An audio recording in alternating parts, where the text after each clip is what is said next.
Баршаңызға қайырлы күн.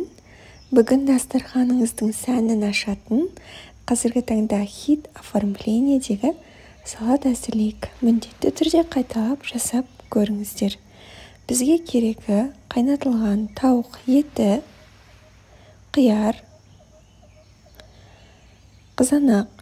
Бір осындай лавашқа қиярдың жартысы, қызанақтың жартысы кетеді. Және бір жұмыртқа кетеді. Майонез салып, жақсылап араластырамыз. Лавашымызды аламыз. Оны осылай мен көрсеткендей бүктеп аламыз.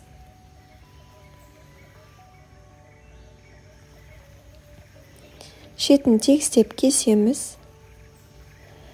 Және де формаға саламыз. Сіз қалай салсаңыз тура солай қататын болады. Жыртылмайтындай етіп, нығыздап салыңыз.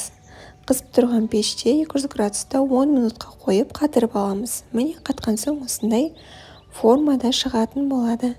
Ішіне жаңағы салмамызды салып, өз қалауымызбен әсемдейміз. Мен рецептке осындай бір тарелкаға, яғни бір жерге қойылатын рецепт жазып өтем. 4 тарелка қоятын болсаңыз, сол ингредиенттерді 4 есе көбейтесіз.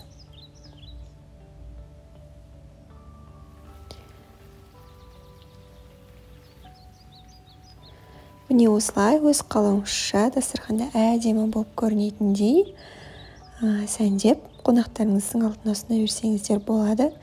Өте әдемі дастарханыңыздың сәнін ашатын болады. Мені қолдап кетіңіз.